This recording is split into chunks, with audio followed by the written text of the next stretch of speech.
Virgin birth, or parthenogenesis, is a normal form of reproduction in some animals. For example, goblin spiders, the New Zealand mud snail, freshwater guppies, whiptail lizards, and the Komodo dragon. It also occurs in domesticated turkeys, where live chicks are occasionally hatched in an all-female population.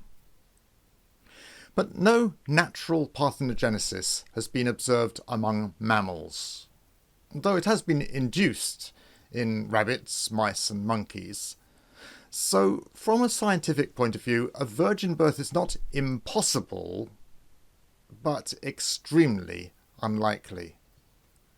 The probability of this happening by accident is so small that we wouldn't expect it at any point in human history, let alone at the precise moment when the Messiah was due to be born, and to parents who were anticipating it. It's not something that we could envisage happening without divine intervention, which is, of course, what makes it a miracle. However, one would expect virgin birth to result in a female baby. This is because females have two X chromosomes while males have an X and Y. So a baby formed by splitting the mother's eggs would always be XX. There is a condition where someone with XX chromosomes is actually born a male. A tiny number of those born XX also produce normal male testosterone. They and their family won't know that they're XX unless they have genetic testing. The International Olympic Committee is aware of this problem, so they now define males by the amount of testosterone produced, rather than relying on X and Y chromosomes. You've probably guessed where this is going. The simplest way that God could produce a male offspring by virgin birth was by creating an XX male. But why would God use this kind of mechanism based on normal human genetics? He could simply give Mary a fertilized egg containing DNA with any pattern of his choosing. In this way, Jesus could have been born looking like the blue-eyed Scandinavian envisaged in some modern art. Or he could have had the chiselled Roman bone structure depicted by early Christian artists. But as the early theologians pointed out, this would mean that Jesus was not really related to humanity. If his virgin birth was totally different to the birth process for the rest of humanity, this made him different from everyone else.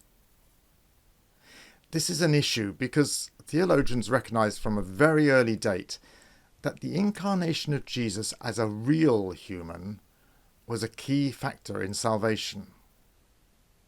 That is, in order to save humans, Jesus had to become a human, a real human. The whole point of being born from Mary was that he inherited the full human condition, including all our temptations and imperfections, as well as the Jewish royal genetic line.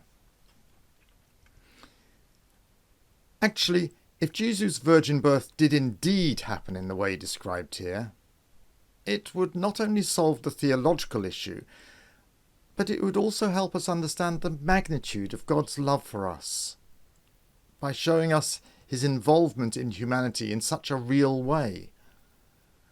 And it would be particularly helpful for all kinds of people who feel marginalised because they are slightly different, as well as those whose genetic makeup means that they aren't sure what their gender is. When I first realised that this was a possibility, it felt wrong to me.